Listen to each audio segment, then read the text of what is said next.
नारायण नारायण नारायण। हरि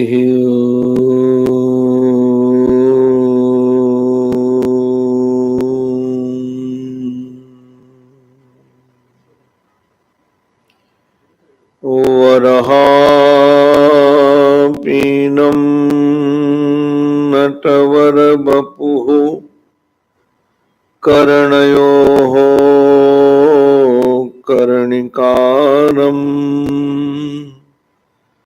बिभ्रद्वासः कनककपिशम् वैजयन्तीं च मालाम् रन्ध्रान् वेणोरधरसुधया पूरयन् गोपवृन्दैः वृन्दारण्यं स्वपदरमणम् प्राविशद्गीतकीर्तिः। अहो वकीयं स्तनकालकूटम् जिघांसयापाय यदप्यसाध्वी लेभे गतिं धातृष्टां ततोऽन्यं कं वा दयालुं शरणं व्रजेम। रामं रामानुजं सीतां भरतं भरतानुजं सुग्रीवं वायुसूनुं च प्रणमामि पुनः पुनः। वन्दे नन्दव्रजस्त्रीणां पादरेणुमवीक्ष्णसः यासां हरिकथोद्गीतं पुनाति भुवनत्रयम्। सद्गुरुं सद्गुणाधारं ध्यानगम्यं निरञ्जनम् अखण्डानन्दपादं वै भूयो भूयो नमाम्यहम्। भूयो भूयो नमाम्यहम्। श्रीमन्नारायण नारायण नारायण।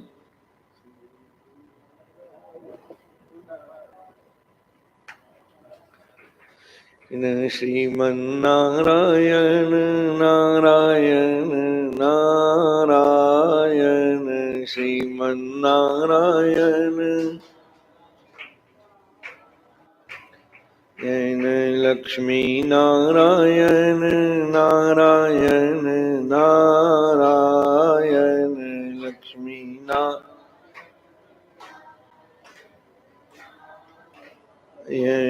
लक्ष्मी नारायण नारायण नारायण।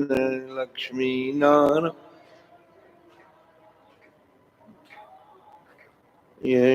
श्रीमन्नारायण नारायण नारायण। श्रीमन्नारायण सद्गुरु नारायण नारायण नारायण। सद्गुरु नारायण सद्गुरु नारायण नारायण नारायण। सद्गुरु नारायण येन श्रीमन्नारायण नारायण नारायण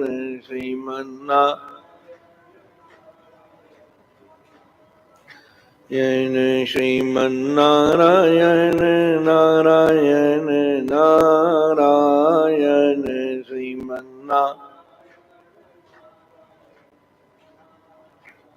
येन मुलो भक्तवत्सल भगवान की सद्गुरुदेव भगवान की श्री नृत्य गोपाल भगवान की नमः पार्वती पतये हर हर महादेव हर हर महादेव हर हर महादेव।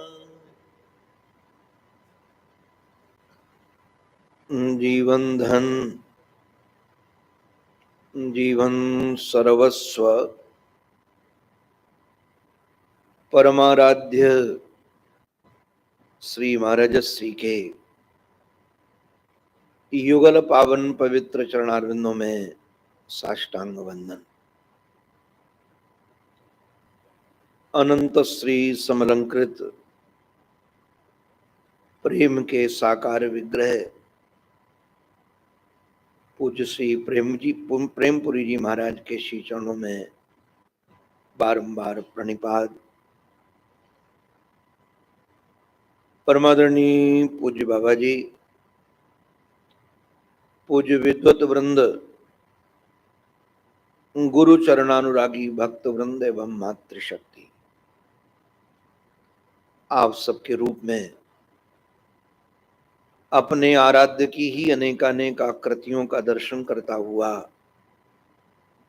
आप सबके रूप में उन्हीं को निहारता हुआ, आप सबके भी पावन चरणों में मैं बारंबार वंदन करता हूं। हमारे महाराजश्री के इस 37वें आराधन महोत्सव पर हम लोग आराध्य की आराधना इस विषय पर कुछ चर्चा श्रवण कर रहे हैं।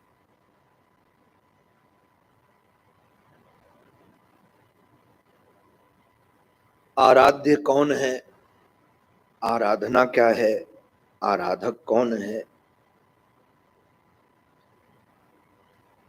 आराध्य की आवश्यकता क्यों है, आराधना की आवश्यकता क्यों है, आराधक क्यों आराधना में संलग्न हो।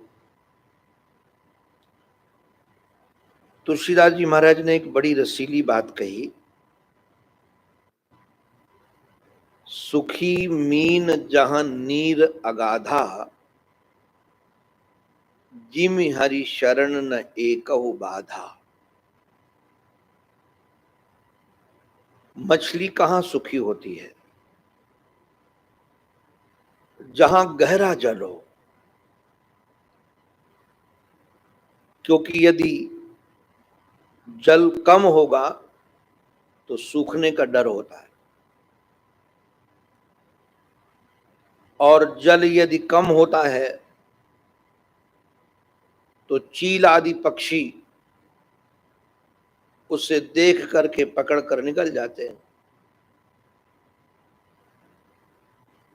जल यदि सूख गया तो जीवन चला गया। मीन मछली वहीं सुखी होती है जहां जल अगाध होता है, न सूखने का भय है, न ऊपर से कोई जंतु के पकड़ने का भय है। ऐसे मनुष्य सुखी कहां होगा? वह पूर्ण सुखी तभी होगा जब वो श्री हरि की शरण में होगा। जिमि हरि शरण न एकहु बाधा। हम सब भगवान की शरण में जाएं। ये शरण कैसे ग्रहण की जाए? शरणागति का, प्रपत्ति का स्वरूप क्या है। भक्तमालकार ने अपने मंगलाचरण में 4 की शरण ग्रहण करने की बात की, 1 की नहीं, 4 की। विचार करोगे तो 4 में है 1 ही। अलग अलग विभाग करने पर वो 4 दिखते हैं, जब 1 में लीन करते जाओगे तो बचेगा 1 ही। किस किस की शरण ग्रहण की जाए? बोले भक्त, भक्ति, भगवंत, गुरु। बाद में कहते चतुर नाम। ये 4 नाम है किंतु बपु 1। नाम 4 हैं किंतु विग्रह 1 है। अच्छा, इनको बंधन किए, इनकी शरण में जाने में मिलेगा क्या? आजकल तो बड़ी समस्या है, बिना कुछ मिले कोई कुछ करने नहीं चाहता। एक जगह मैं था, एक छोटी लाली ने आकर प्रणाम किया, तो उनके दादा दादी भी बैठे थे, तो हमने कहा इनको भी प्रणाम करो। तो दादा को तो प्रणाम किया, दादी को नहीं किया। मैंने कहा दादी को क्यों नहीं किया? बोले दादू चॉकलेट देते हैं, दादी थोड़ी देती है। अभिप्राय हो गया जहां से कुछ मिले वहां भी वहीं प्रणाम करना है। गजब का खेल हो गया है जी। बिना कुछ मिले कुछ करने ही नहीं है। आज हम लोगों के संस्कार ऐसे होते जाते, पहले कोई कहे कि ये काम करो तो क्या मिलेगा, भगवान का नाम जपो क्या मिलेगा, भगवान का सत्संग करो क्या मिलेगा। सबसे पहले उनको लगता मिलेगा क्या, क्योंकि बचपन से संस्कार ऐसे भर दिए गए हैं कि काम वही करो जिससे कुछ मिले। किंतु ध्यान रखना, जिससे कुछ मिलता है उससे कुछ मिलता है, और यदि निष्काम होकर के आप काम करो तो वहां मिलता तो कुछ नहीं दिखता, मिलता सब कुछ है। निष्कामता में बड़ा लाभ है। तो कहा चारों को यदि ये बपू को हम बंधन करेंगे तो मिलेगा क्या? बोले तुम्हारे और तुम्हारे लक्ष्य के बीच में विघ्न बहुत है, व्यवधान बहुत है, अवरोध बहुत है, एक नहीं है अनेक है। भगवान और भक्त को मिलने में गजब की बात क्या कहें। हम और हमारा यार, हम और हमारा यार एक बस्ती में रहते हैं। हम और हमारा यार एक बस्ती में रहते हैं, किंतु किस्मत की बदनसीबी है कि दर्शन को तरसते हैं। परमात्मा और जीवात्मा में बहुत दूरी नहीं है।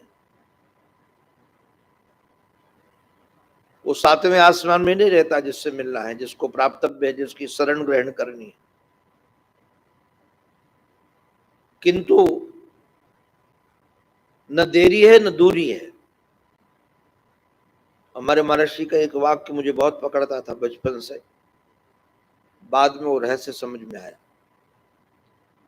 महर्षि हमारे कहते हैं जो अभी नहीं वो कभी नहीं,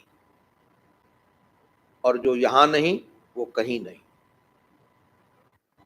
जो परमात्मा अभी नहीं वो परमात्मा कभी नहीं, और जो परमात्मा यहां नहीं वो परमात्मा फिर कहीं नहीं। इसका भी अभिप्राय है कि परमात्मा हाजिर हुजूर है, यही है, अभी है, किंतु गजब की बात है कि उससे मुलाकात नहीं हो रही। उसके दर्शन नहीं हो रहे। उसके और हमारे बीच में विघ्न बहुत है। कितने विघ्न है? अनेकों विघ्न है। अगर अभी विघ्न की लिस्ट हम गिनाने लगे तो लिस्ट गिनाने में ही 7 दिन लग जाए, इतने विघ्न है। और तब भी पूरे विघ्न हो नहीं पाएंगे पूरे। किंतु नाभादास जी महाराज ने, ये संत श्री तुलसीदास जी महाराज के समकालीन संत हैं, उसी काल के हैं। और ये दोनों के दोनों श्री रामानंद संप्रदाय के संत हैं। और जिन संप्रदाय की आचार्य श्री किशोरी जी हैं, श्री सियाजू हैं, उनकी आचार्य सियाजू हैं। और इस संप्रदाय में भजन और सेवा पर बहुत महत्व दिया गया है। तो संत तुलसीदास जी महाराज वैसे तो समकालीन होने के बाद भी भक्तमाल के सुमेरु हैं। तुलसीदास जी महाराज, मैंने आपको निवेदन किया था कि माला में 4 चीजें चाहिए: मनका, धागा, सुमेरु और फूल। माला जब बनता है तो 4 चीजें। एक तो मनका, जैसे ये मनका आपको दिख रहा, फूलों का मनका। इसके बीच में धागा, और धागा के बाद दोनों जहां धागा मिलेंगे ऊपर, उसके बीच में एक फूल निकलेगा, वो सुमेरु। फिर उसके ऊपर भी धागा लपेट जाएगा, पुष्प बना दिया जाएगा। तो 4 चीजें। तो चारों युगों के जब भक्तों की माला तैयार हो गई, किंतु नाभाली को सुमेरु नहीं मिल रहा था, सुमेरु प्राप्त नहीं हो इन सब भक्तों की माला में। क्योंकि जिसकी माला होती है उसी का सुमेरु होता है। जैसे हम रुद्राक्ष की माला पहने तो रुद्राक्ष का ही सुमेरु होगा। उन्हीं मनकाओं में एक बड़ा मनका होता है, उसके अंदर छेद बड़ा होना चाहिए, क्योंकि डबल धागे जाते हैं उसमें। इधर से भी धागा आएगा, उधर से भी धागा आएगा, और उसी के ऊपर फूल बनता है। तो चारों युग के भक्तों की माला बन गई, किंतु उनको सुमेरु नहीं मिल रहा था कि सुमेरु किसको बनाया जाए। इन सब भक्तों में सबसे श्रेष्ठ भक्त सुमेरु कौन है? सतयुग के हैं कि त्रेता के हैं कि द्वापर के हैं कि कलयुग के हैं? नाभादास जी महाराज ने बहुत खोजा, किंतु मिला ही नहीं। तो उन्होंने सोचा कि चलो, अब उनको तो सब महात्माओं को अलग अलग साधन से सिद्धि प्राप्त होती है।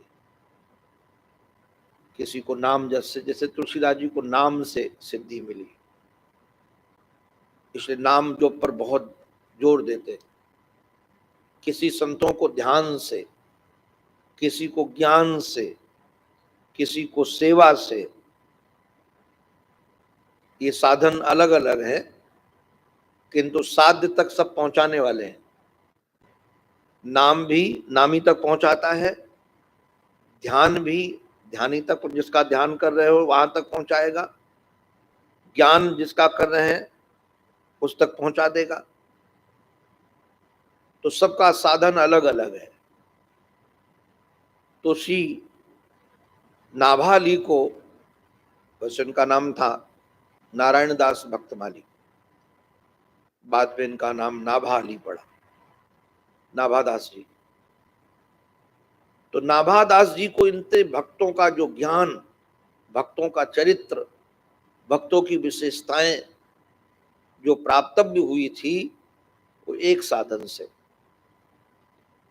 वो साधन ये था कि संतों का भोजन कराओ, और भोजन कराने के बाद जो उच्छिष्ट बचे, वो उच्छिष्ट को भगवत प्रसादी मानकर पालो। वो उनका साधन था। और रामानंद संप्रदाय में अभी भी बहुत जोर होता है भोजन पर। वहां भंडारा होता है तो उसका नाम होता है झारा भंडारा। झारा भंडारा माने जैसे हम लोगों के यहाँ भंडारा होगा तो पर्ची बांटी जाती है, मानो 500 संतों का भोजन कराना है तो 500 पर्ची बांट दी गई, तो अपने को आइडिया रहता है कि 500 से जगह 550 600 का भोजन बना लो, प्रसाद तैयार कर लो। किंतु झारा भंडारा में कितने आ जाएंगे कुछ पता नहीं होता है। झारा भंडारा में कितने आ जाएंगे कुछ आइडिया नहीं होता है, आते जाए और प्रसाद पवाते जाओ। तो झारा भंडारा बहुत होता है वैष्णव के यहाँ, कोई भी आ जाए, साधु वेश में हो, किसी वेश में हो, कैसे भी हो, कोई भी आ जाए तो पा जाए। तो उन्होंने वृंदावन में झारा भंडारा कराया, और झारा भंडारा कराने का उद्देश्य था कि इसमें भक्तमाल के सुमेरु को खोजना था, कि कोई भक्तमाल का सुमेरु मिल जाए। संयोग से उस समय संत तुलसीदास जी महाराज की ख्याति बहुत हो चुकी थी, इतनी ख्याति हुई। तुलसीदास जी महाराज के जीवन में एक ऐसी कई घटनाएं घटी। एक घटना ऐसी घटी कि एक व्यक्ति से ब्राह्मण की हत्या हो गई थी, तो ब्रह्म हत्या लग जाने के कारण उसको समाज से बहिष्कृत कर दिया गया और उसको दंड ये दिया गया था कि तुम काशी जाओ और भिक्षा मांगकर खाओ, और जब भिक्षा मांगो तो पहले कहो कि हम ब्रह्म हत्यारे हैं, हमको खाने को दो। तो जैसे लोग समझते थे ब्रह्म हत्यारे हैं तो भोजन की जगह पत्थर मारते थे, गाली देते थे, भगा देते थे। किंतु उस व्यक्ति को कोई संत मिल गए। ये संतों के पास युक्तियां बड़ी होती हैं। जैसे संतों के यहाँ प्रसाद पाने बैठोगे ना, तो वहां संत लोगों के यहाँ आपको ये नहीं कहेंगे सब्जी ले लो, दाल ले लो, रोटी ले लो। सब्जी राम, दाल राम, रोटी राम, सबके साथ राम लगा देते हैं। तो संत ने कहा कि तुम आज से ये नहीं कहोगे कि मैं ब्रह्म हत्यारा हूं, मुझे भिक्षा भोजन दो। कहना राम राम, मैं ब्रह्म हत्यारा हूं, मुझे प्रसाद दो। अब ये कहते कहते वो महाराज संत तुलसीदास जी महाराज की कुटिया के दरवाजे पर पहुंच गया। तुलसीदास जी महाराज जप कर रहे थे और बड़ा व्यथित था, तो व्यथित होकर के पुकारा राम राम, मैं ब्रह्म हत्यारा हूं, मुझे प्रसाद दो। तुलसीदास जी महाराज की नाम निष्ठा पर बहुत हृदय बलिहार होता है, निकल कर आए, उसको प्रणाम किया और कहा कि तुम अब ब्रह्म हत्यारा नहीं रहे। तुलसीदास जी महाराज तो कहते हैं कि किसी के धोखे से भी मुख से नाम निकल जाए, धोखे निकले राम, वाके तन की पाहनी, मेरे तन की चाम। किसी से झूठ मूठ के राम नाम निकल जाए, तुलसीदास जी महाराज कहते हैं कि हमारे शरीर की खाल की उसकी जूतियां बन जाए। नाम निष्ठा तुलसीदास जी महाराज की बेजोड़। तो उन्होंने कहा जिसने एक बार भगवान का नाम ले दिया वो हत्यारा कैसे रह सकता है। अरे जिसके मुख से राम निकल जाए, धोखे निकसे राम, धोखे से भी निकल जाए। राम राम कही जे जमुहाई, तीन ही न पाप पुंज समुहाई। जैसे आलस्य आता ना, आलस्य तो जमाई लेते हैं, जब नींद कम होती है या थकान ज्यादा होती तो जमाई आती है। तो जमाई आते आते जमाई कोई मुख बाकर ऊपर जमाई ले और राम कह दे, जमाई लेते समय उसके सन्मुख पाप नहीं आते हैं। तो बोले इतने समय से राम राम कहता हुआ घूम रहा है, हत्यारा कैसे हो सकता है। बोले हत्यारे नहीं हो तुम, आओ मेरे साथ बैठकर प्रसाद पाओ। उसको अपने साथ बैठाल कर प्रसाद पवाया। काशी में तो विद्वानों को मिर्ची लग गई कि कैसा ये तुलसीदास से हत्यारे को अपने साथ बैठाल कर भोजन पवा रहा है। शास्त्रार्थ के लिए ललकार दिया कि ये ब्रह्म हत्यारा कैसे नहीं रहा। तुलसीदास जी महाराज ने बड़े प्रेम से नाम की महिमा रखी शास्त्रों में, किंतु कई लोगों को महाराज मानना नहीं होता।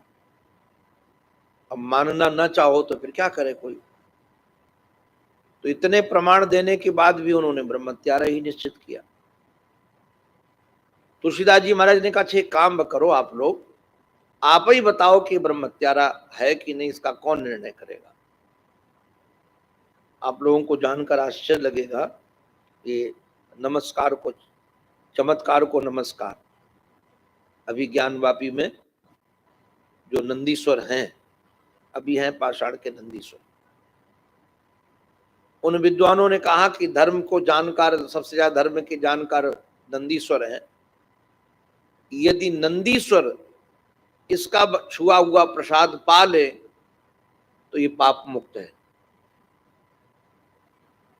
भक्तमाल में वर्णन है कि तुलसीदास जी महाराज ने उन्हीं से भोजन बनवाया और उन्हीं से भोजन बनवा कर ले गए। काशी के विद्वान वहां इकट्ठे हुए और धीरे से तुलसीदास जी महाराज ने नंदीश्वर के कान में जाकर कहा पाषाण के कि भगवान नाम की महिमा शिव से ज्यादा कौन जानेगा, और आप उनके अनुचर हैं, आप धर्म के साक्षात विग्रह हैं, आपसे ज्यादा भगवान नाम की महिमा कौन जानेगा। यदि ये निष्पाप हो गया हो तो आप प्रसाद पा लो। आपको जानकर आश्चर्य लगे, थाली में जितना माल था सब प्रसाद नंदीश्वर जी पा गए। सबके देखते देखते पाषाण के ऐसे कई चर्चा काशी में फैल गई, कई मुर्दों के जीवित करने की चर्चा फैल गई। तो दिल्ली में उस समय अकबर थे। अकबर ने कहा कि हम भी तुलसीदास जी के दर्शन करेंगे। सूचना दी गई कि काशी में अकबर आ रहे हैं दिल्ली से और तुलसीदास जी के दर्शन करने आ रहे हैं। तो संत तुलसीदास जी महाराज ने उनके मंत्रियों को जो आज्ञा लेने आए थे उनको कहा, अकबर को कह दो यहाँ ना आए, मैं वहीं आऊंगा मिलने। तो लोगों को लगा कमाल की बात है, अरे उसको इनके चरणों में आना चाहिए, इनको उनके चरणों में जाने की क्या जरूरत है। उसका भी विरोध हुआ। वो कई लोग महाराज विरोधिया राम होते हैं, वो आप लोग नहीं जानते, हमारे जीवन में बहुत है, इतने हैं कुछ पूछो नहीं, किंतु उनकी बड़ी कृपा है। उनकी कृपा, जितना विरोध किया हमारा उतना भगवान के प्रति अगाध प्रेम बढ़ा। उनका हाँ हमारे ऊपर बहुत ऋण है। अब उनका स्वभाव होता है कि विरोध करने का उद्देश्य केवल विरोध करना है। तो सब आ गए, बोले बाबा कमाल का आदमी है तू, तो अकबर को आने देते यहाँ, और आपको जाने की क्या जरूरत है अकबर के पास में, आप क्यों जा रहे हो। तुलसीदास जी ने कहा कि कोई वो बहुत सतोगुणी नहीं है, आएगा तो उसकी सेना आएगी, तो रास्ते में कितने लोगों को कष्ट मिलेगा। संत की दृष्टि कैसी होती है, कितने लोगों को कष्ट मिलेगा, और यहाँ काशी में आकर अपवित्रता फैलाएगा। अब वो कोई सैनिक, कोई सतोगुणी आहार तो करने वाले हैं नहीं, यहाँ जाने कितने निरीह पशु मारे जाएंगे, सब काशी को दूषित करेगा, कौन रोकेगा। और नाम लेकर मेरा आ रहा है, तो अगर हम चले जाएंगे तो कम से कम रास्ते वाले लोगों को कष्ट नहीं होगा और हमारी काशी दूषित नहीं होगी, इसलिए हमारा जाना उचित है। महाराज गए वहां, पैदल चलकर गए तुलसीदास जी, और जब पैदल चलकर तुलसीदास जी महाराज वहां गए तो लाल किला में बैठे थे। उन्होंने कहा कि एक काम करो, हमने सुना बाबा तू बड़ा चमत्कारी है, चमत्कार दिखा। तुलसीदास जी ने कहा मुझे कोई चमत्कार मत्कार नहीं आते, मैं तो नाम जपता रहता हूं भगवान का, मेरे में कोई चमत्कार नहीं है। तो चमत्कार कुछ नहीं दिखाया तो बोले पकड़ कर जेल में डाल दो। आपको हम क्या कहें, हमारा विरोध किसी से नहीं है, किंतु इतिहास जब पढ़ते हैं तो पता चलता है बहुत सारी फिल्में बनाई गई, अकबर को बहुत अच्छा राजा सिद्ध किया गया। जैसे बहुत बड़ा हिंदुओं का प्रिय था, हिंदुओं का बहुत हित करने वाला था, किंतु यदि उसका यथार्थ पढ़ोगे तो पता चलेगा। तुलसीदास जी को कैद में डाल दिया, बोले चमत्कार नहीं दिखाओगे तो जेल में पड़े रहोगे, डाल दो, कोई चमत्कार हो तो दिखाऊं। ये संतों को महाराज लगता है कि हम ऐसी बात क्यों बोले कि हमारे रघुनाथ को कष्ट कर उठाना पड़े। हम चाहे कितना कष्ट उठा लें, रघुनाथ को कष्ट क्यों उठाना पड़े मेरे कारण, हमारे इष्ट को कष्ट क्यों हो मेरे कारण। इसलिए कोई ऐसे चमत्कार मत्कार के चक्कर में पड़ते नहीं। किंतु महाराज जैसे उनको डाला तो संतों को पता चला। तुलसीदास जी महाराज ने भी श्री हनुमान जी महाराज की प्रार्थना की।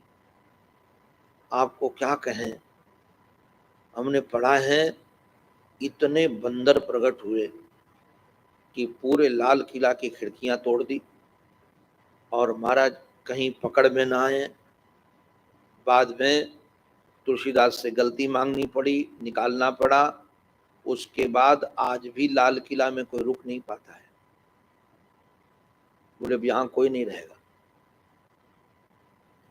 छोड़ दिया गया तुलसीदास जी को।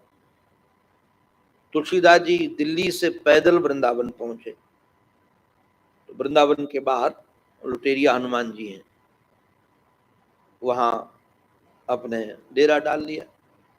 अब कोई वीआईपी कमरा तो नहीं चाहिए था, एक छोटा सा तौलिया कपड़ा मोटा वही बिछा ले, वही सो जाए। कोई चेला वेला भी नहीं लेके चलते थे कि एक आसन उठाने वाला चेला चाहिए, मंडलेश्वर जी है, कोई नहीं था साथ में। और इधर नाभा अली ने भक्तमाल के सुमेरु को खोजने के लिए झारा भंडारा दिया था और ये गए भी नहीं। जैसे गए नहीं तो महाराज आकर हनुमान जी महाराज ने ही कहा संत के वेश में कि आप चलो ना, वहां भंडारा हो रहा है। तो श्रीमान जी गए, लास्ट पंक्ति में सब जहां बैठे थे लोग जूतियां उतार उतार करके अपने बढ़ गए थे और वहां वो बैठे थे, लेट पहुंचे थे। वो जो रसोईया होते ना, जो परोसने वाले रसोईया, काम करने वाले, इनको गुस्सा बहुत आता है। वो कर करके थक जाते हैं, काम बहुत होता है और फिर कोई गड़बड़ करता है तो फिर डांट पड़ती है। घरों में ऐसे होता है, माताएं जब काम कर करके थक जाए और कोई खटपट करे तो फिर डांट पड़ती है। और रसोईया भी बेचारे भट्टी पर तपते रहते हैं और परोसने पर तो आके बोले बाबा तू बाद में आके काहे को बैठ गए, शर्म ना आवे, और तेरे पास कछु है ना है। और पत्थर रखी थी, खीर रखने का कोई पात्र नहीं, तो उसको डांट रहा था तुलसीदास जी महाराज को रसोईया वो परोसने वाले, किंतु कुछ नहीं बोल रहे थे। बहुत कुछ कहा तो एक संत की जूती पड़ी थी, उस जूती को साफ करके कहा इसी में खीर डाल दो। इतना कहना हुआ तो और बरस पड़ा। तब तक नाभा अली ने देख लिया, आकर के पूछा तो बोले आप तुलसीदास हो सकते हो और कोई दूसरा नहीं हो सकता है। संतों के प्रति इतना अनुराग कि उनकी जूती में भी भगवत प्रसाद लेने के लिए तैयार है। तो भक्तमाल का सुमेरु बनाया गया तुलसीदास जी को। उनकी सहन शक्ति, आजकल एक भाषा का प्रयोग होने लगा, ये साधु बड़े सरल है, ये साधु बड़े सरल हैं। लोगों को पता ही नहीं है साधु और सरल दोनों पर्यायवाची है। जो सरल होता है वही साधु है, अगर सरलता नहीं तो साधु काहे को है। रिजुता जिसके जीवन में है वही संत है। तो मैं निवेदन कर रहा था कि भक्तमाल में आराध्य हैं 4। पहला आराध्य कौन है, बोले भक्त, दूसरा बोले भक्ति, तीसरा गुरु, और चौथा भगवान। भक्त, भक्ति, भगवंत, गुरु, ये क्रम, या गुरु को लास्ट में रख लीजिए, या यदि प्रारंभ करो तो गुरु पीछे से प्रारंभ करो, प्रथम गुरु, गोविंद, भक्ति और भक्त। अच्छा, आपको एक भक्ति की दृष्टि से एक और बात बताएं। हमारे यहाँ भगवान का दर्शन अधूरा दर्शन अगर अकेले दर्शन दे, पूर्ण दर्शन पता है कब होता है? पूर्ण दर्शन तब माना जाता है जब भगवान अपने भक्तों के साथ, अकेले नहीं, प्रेमियों के साथ, परिकर के साथ। वो हमारे ब्रज में एक महात्मा बड़े रसीले, नागा बाबा नाम था उनका। नागा बाबा इसलिए नंगे धड़ंगे रहते थे, चटाएं बड़ी बड़ी थी उनकी, किंतु गति बड़ी तेज थी। प्रातः काल 4 बजे विश्राम घाट में यमुना में स्नान करें, फिर द्वारिकाधीश की मंगला करें, और वहां से चल करके 8 साढ़े 8 बजे आकर बिहारी जी की मंगला करें, और वहां से चल करके मध्याह्न में राजभोग गिरिराज जी का करें, और शयन आरती बरसाना की करें। रोज का नियम, मंगला प्रातः काल द्वारिकाधीश, बिहारी जी, राजभोग गिरिराज जी का, श्रीनाथ जी महाराज का, और शयन आरती बरसाने की, कई वर्ष का नियम। अब शयन आरती करके चल पड़ते थे रात्रि में, अंधेरे में, उनको रास्ते ज्ञान थे, थक जाए वहीं सो जाए, फिर उठे तो विश्राम घाट तक पहुंच जाए। समय लगता था, कई बार सोते भी 2-3 घंटे थे। एक दिन वो बरसाने से निकले थे, वो स्थान है, कभी समय मिले तो जाइएगा, ब्रज में बहुत प्यारा स्थान है, मुझे तो बहुत प्रिय है। नागा जी की समाधि है वहाँ, वो नागा जी की चर्चा कर रहा हूँ। तो करील के वृक्षों के बीच से निकल रहे थे, जटाएं बड़ी बड़ी तो उलझ गई उनकी जटाएं। अब जटाएं जैसे उलझ गई तो खड़े हो गए। रात्रि में उलझी थी, सुबह हुआ, मध्याह्न काल होने वाला था, तब तक कुछ ग्वारिया वो गाय चराने के लिए निकले, देखा कि बाबा फंसो है झाड़िन में।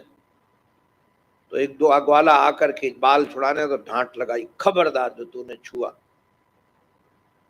डर के भाग गया। कोई छूने के लिए आया, चर्चा हुई, सब लोग छूने निकालने के लिए, बोले खबरदार किसी ने अगर जटाएं छुई तो कौन उस महाराज निकालेगा? बोले जिसने उलझाया है वही सुलझाएगा, जिसने उलझाया है वही सुलझाएगा। अब महाराज 1-2 दिन के बाद ठाकुर जी को आना पड़ा।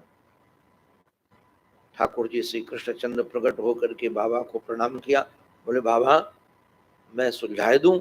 बोले तू कौन है? बोले मैं कृष्ण हूं, देखो मेरो भेष। तो बाबा हंस करके बोले बाबा तेरे को और कोई तो पहचानता नहीं है, किशोरी जी पहचानती है। तू सबको ठग सके, किशोरी जी को ना ठग सके। तू कृष्ण है, इसका प्रमाण श्री किशोरी जी राधा रानी आके कहें कि मेरो भरतार है तो मैं हाथ लगाने दूंगा। कन्हैया ने जो संकल्प किया सो किशोरी जी प्रकट हो गई, और बाबा को प्रणाम करके बोले बाबा मेरो भरतार कन्हैया यही है। तो बाबा हंस कर बोले तू किशोरी है, यह हमें कौन प्रमाण है? जैसे ये नकली हो सके वैसे सिलाली भी नकली हो सके, ये पता नहीं क्या क्या नकली पैदा कर देता है। तो बाबा मोको भी कोई प्रमाणित करेगो? बोले हाँ, कौन करेगो? बोले 8 सखियां करेंगी, ललिता करेगी, विशाखा करेगी, चित्रा करेगी, वो आपके संग में रहे। तो किशोरी जी ने जो संकल्प किया तो 8 सखियां प्रकट हो गई। 8 सखियों ने बाबा को हाथ जोड़ कर कहे बाबा ये हमारी स्वामिनी जी को यही बरतार कन्हैया है। बोले अच्छो यही है, अब सुलझाए दे। तो जैसे सुलझाने लगे तो कन्हैया ने कहा बाबा सच सच बता, तू मेरे को पहचान ना पायो। बाबा बोले पहचान तो गयो, अगर कह दे तो पहचान गए तो श्री किशोरी जी के दर्शन कैसे होते। श्री किशोरी जी ने कहा मुझको भी नहीं पहचान पाए अष्ट सखियां। बोले अगर मैं पहचान की बात करता तो इन सब अष्ट सखियों के दर्शन कैसे होते। जब तक परिकर सहित परमात्मा न हो तब तक पूर्ण दर्शन नहीं है। परिकर सहित हो, उनके आसपास भक्त हो, परिकर हो, तो परिकर सहित जब परमात्मा आते हैं तो पूर्ण दर्शन माना जाता है। इसलिए मैं निवेदन कर रहा था कि अगर उस क्रम से प्रारंभ करो, गुरु, गोविंद, भक्ति और भक्त, और इधर से प्रारंभ करो तो पहले भक्त, फिर भक्ति, फिर गुरु, अपने गोविंद, फिर गुरु। अच्छा गजब का खेल इसमें, मैंने आज से 2 दिन पहले चर्चा की थी। इनमें से एक किसी को मिले तो फिर चारों मिल जाते हैं। आपको गुरु मिलेंगे तो गोविंद भी मिलेंगे, भक्ति भी मिलेगी, भक्त भी मिलेंगे। आपको यदि भक्त मिलेंगे तो भक्ति भी मिलेगी, गुरु भी मिलेंगे, गोविंद भी मिलेंगे। एक मिल जाए कुछ, और क्रम है, कई लोगों को पहले भगवान मिले हैं, बाद में भक्ति मिली है। हनुमान जी महाराज को पहले भगवान मिले, बाद में जानकी मिली। और श्री विभीषण जी महाराज को पहले भक्त मिले, बाद में भगवान मिले। ऐसे कई लोगों को पहले भक्त मिलते हैं, बाद में भगवान मिलते हैं। तो हमारे जीवन में इन चारों की शरण ग्रहण हो जाए। अब एक समस्या ये है हम सबके जीवन में, आजकल तो बहुत समस्या है। क्या समस्या है? कई बार असाधु भी साधु का भेष इतना बढ़िया बनाते हैं,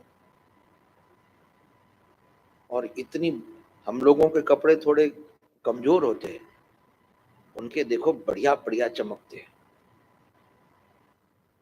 हो सक जाए कि देखो मैं किसी पर टिप्पणी नहीं कर रहा हूं, यहाँ बाल न हो, वहां तो बड़े बड़े बाल हो, क्या दाढ़ी होती है, दाढ़ी पर बलियार हो जाएगी, बाल पर बलियार हो जाए तो पहचान कैसे हो। अब भक्त को हम बंधन करें, किंतु भक्त की पहचान तो चाहिए। कैसे वेश से पहचाना जाए, कैसे पहचाना जाए, तिलक से पहचाना जाए, कैसे पहचाना जाए? वेश से पहचान में नहीं मिलेंगे, तिलक से भी पहचान में नहीं मिलेंगे। भक्त के जीवन की 3 विशेषताएं,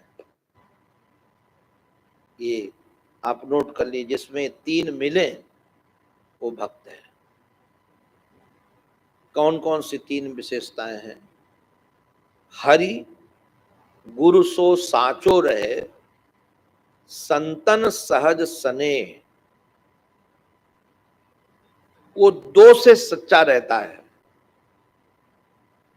गुरु से सच्चा रहता है और श्री हरि से सच्चा रहता है, और संतों से उसका सहज स्नेह होता है। भक्तमाल में एक कथा है बड़ी रसीली। एक भक्त संतों से बड़ा प्रेम रखते थे। संत कोई आ जाए संत तो सब काम छोड़ करके सेवा में लग जाए। एक दिन को संतों की मंडली आ गई तो शरीर स्वस्थ था नहीं, तो घर वाली को कहा कि आज तू ही सेवा कर दे, इनको बढ़िया भोजन बना दे। तो नाराज होकर के बोली कि मेरा तो सर फट रहा है और मैं कुछ नहीं कर सकती हूँ। तो वो भक्त ने कहा कि संतों को कि आज पत्नी भी स्वस्थ नहीं है, मैं भी स्वस्थ नहीं हूँ, ये सूखा आटा ले लो, आटा सब्जी दाल और बना लो, आप लोग पा लो। तो संत बना रहे थे, ये बेचारे घर में लेटे थे। तब तक घरवाली के भाई आ गए, भाभी आ गई, दोनों उसकी बेटियां आ गई, बेटा आ गए, पूरा वो परिवार आ गया घरवाली के। अब तो महाराज कढ़ाई चढ़ गई और क्या बढ़िया बढ़िया छौंक छौंक करके पदार्थ बनाए जा रहे हैं। उन्होंने कहा देखो हमारे रिश्तेदार आए थे तो इसके सर में दर्द हो रहा था, अब इसके भाई आ गए तो कोई दर्द नहीं। अब तो बड़ा विलक्षण। जाके पूछ बैठे क्यों री, वो हमारे सब रिश्तेदार आए थे। उन तो रिश्तेदार साधुओं को ही माने, संतों को, भक्त। हमारे रिश्तेदार आए थे और तू तो इस प्रकार की बात कर रही है, और सर दर्द कर रहा था।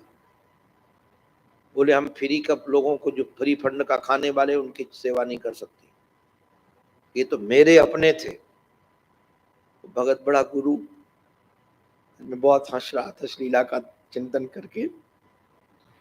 उन्होंने कहा भाग्यवान, वो मेरे मन में है कि इस समय मौसम ऐसा चल रहा है घेवर का, और मेरे पास कुछ पैसा रखे हैं। अब हम, तुम्हारा भाई तो हमारा साला तो है ही, और ये हमारी सरहद है, ये थोड़ा पैसा ले घेवर खरीद ला। वो सब भोजन बन गया था। बोले पास में घेवर का सीजन चल रहा है, सावन का, घेवर खरीद ला। अब उसको क्या पता था क्यों भेज रहे हैं। और घेवर वो खरीदने के लिए महाराज गई, तब तक इन्होंने पंक्ति में संत भी बैठाल दिए, साले को भी बैठाल दिया। और जो घरवाली ने बनाया था वो संतों को परोसा, और जो संतों ने मोटे मोटे टिक्कर बनाए थे वो साले को परोस दिया। अब जैसे घेवर लेकर आई तो कैसे कुछ बोले, इशारे में उन्होंने अपने पति को किया, इशारे में, इशारों में बात होती ना, तो पति को इशारे में कहा कि तूने तो नाक कटा दी, ऐसे किया, तूने तो नाक कटा दी। ये हमारे भाई को ये खिला करके, तो जैसे कहा कि तूने तो नाक कटा दी, उन्होंने कहा तूने तो गर्दन कटा दी, तूने तो नाक कटा दी, तूने तो गर्दन कटा दी। और कोई फर्क नहीं पड़ा, नाराज होती रही, होने दो। तो हरि गुरु सो साचो रहे, संतन सहज सने। आपको क्या कहें, भक्तों की का ऐसी ऐसी लीलाएं हैं, हृदय द्रवीभूत हो जाए। मैं आपको एक निवेदन करना चाहता हूं, महर्षि का अनुग्रह, पुण्य तो क्या कहूं, कृपा ईश्वर की। इस शरीर ने जब से सुध संभाली है तब से संतों का प्रेम मिला है, जब से सुध संभाली है। 5 वर्ष का शरीर था, मुझे स्मरण है पूरा। तो घर के सामने एक संत ने चतुर्मासा किया था, नाम उनका भी किसी संत ने बताया। उस क्षेत्र के कोई संत मिले हमको हरिद्वार में, तो मैंने उनसे पूछा तो नाम बताए। दंडी स्वामी थे, परमात्मानंद नाम था। तो चतुर्मासा किए तो सुबह सुबह माँ भेजती थी प्रणाम करने के लिए।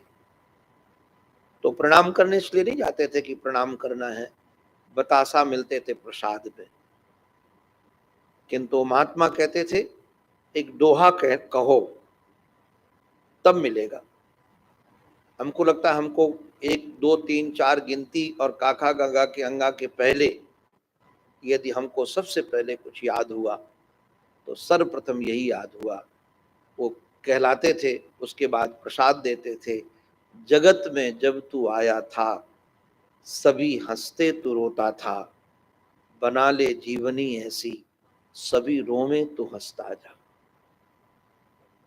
अर्थ तो बाद में पता चला। फिर 11 वर्ष की उम्र में तो पूज्य स्वामी जी महाराज, हंसानंद जी महाराज का संग मिल गया। उसके बाद तो करपात्री जी महाराज, हमारे श्री प्रभुदत्त ब्रह्मचारी जी महाराज, ये सब जगह स्वामी जी का जाना होता था और मैं सेवा में रहता था। तो संतों का सहज स्नेह मिलता था। किंतु अति समीपता के कारण संतों के प्रति महत्व बुद्धि नहीं थी, हृदय से कह रहा हूं, आदर बुद्धि भी नहीं थी, दोष दृष्टि और थी। मैं संतों में दोष निकाला करता था, ये महात्मा नहीं है, महात्मा होते तो संग्रह क्यों करते, ये अमुक हैं अमुक हैं अमुक हैं। किंतु महर्षि के चरणों में आया, बहुत कुछ काम तो महर्षि की करुणा से ही हो गया। उसके बाद ये भक्तमाल ग्रंथ पढ़ने और सुनने को मिला, उसने तो हृदय बदल दिया। इतना परिवर्तन किया है भक्तमाल ने कि अब साधु वेश में कोई भी आ जाए हृदय प्रणाम करता है और कहीं दोष दर्शन की इच्छा नहीं होती है।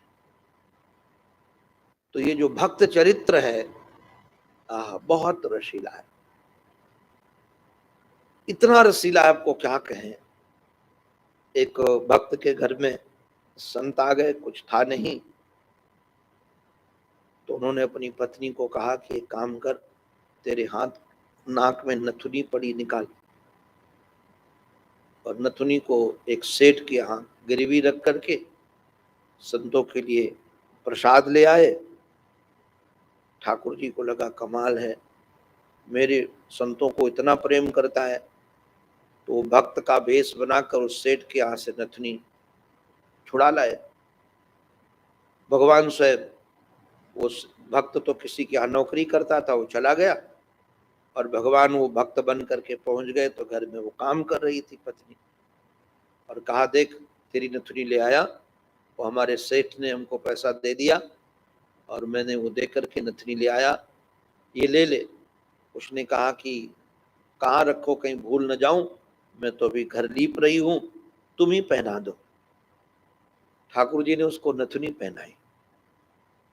जैसे नथुनी ठाकुर जी ने पहनाई तो रोमांच हो गया उसको, भले पति के रूप में थे तो रोमांच हो गया, उसके झरझर झरझर आंसू बहने लगे। उस दिन इतने आनंद में थी वो, इतने आनंद में। ठाकुर जी नथुनी पहना के जाएं तो आनंद में क्यों नहीं होगी। हम तो लगते हैं कहीं सच्चे संत का स्पर्श हो जाए तो रोमांच हो जाता है जी। और शाम को जब वो आया तो नथुनी देखकर उसको रोमांचित देख करके बोले ये कहाँ से आ गई, मैं तो सेठ के यहाँ रखा। तो बोले तुम ही तो लाए थे। तो उसने कहा मैंने कब ला के दिया। तब उसको लगा कि देखो भगवान स्वयं वहां से नथुनी चुरा कर लेकर आए और पहना कर गए। तो भक्त में बस ये ध्यान रखो, हरि गुरु सन साचो रहे, हरि और गुरु के सामने साचा रहे, और संतन सहज सने, संतों के प्रति सहज सने हो। तो ऐसे भक्तों का भी यदि दर्शन हो जाए, भक्तों की भी आराधना हो जाए, भक्तों को बंधन हो जाए, ऐसे प्रत्यक्ष नहीं अप्रत्यक्ष मनोमंगलाचरण हम लोग करते हैं, भक्त भक्ति भगवंत गुरु चतुर नाम बपु एक, इनके पद बंधन किए नासहि विघ्न अनेक। आप भी हमारे साथ मिलकर के मन मन ऐसे भक्तों को यदि प्रणाम कर लो तो आपके भी जीवन के अनेकानेक विघ्न निश्चित रूप से नष्ट होंगे। इसलिए आराध्य, कल मैंने इन चारों में ही आराध्य और आराधक और आराधना का भाव रखा था। आज हमने इन चारों को ही आराध्य बना करके इनको वंदन करना रूपी आराधना, वंदन करना भी आराधना है, प्रणाम करना भी आराधना है, हाथ जोड़ना भी आराधना है। तो ऐसी भी आराधना यदि हमारे जीवन में बन जाए तो हमारे जीवन के समस्त विघ्न शांत होकर हमारा मन उस आराध्य के चरणों में शांत हो जाए, लीन हो जाए। इसलिए आराध्य के चरणों में हमारी यही प्रार्थना है, हमारी मति, हमारी रति, हमारी गति एकमात्र उनके चरणों में बनी रहे। इसी प्रार्थना के साथ उनकी ये वाणी उन्हीं के पावन पवित्र चरणारविंदों में समर्पित।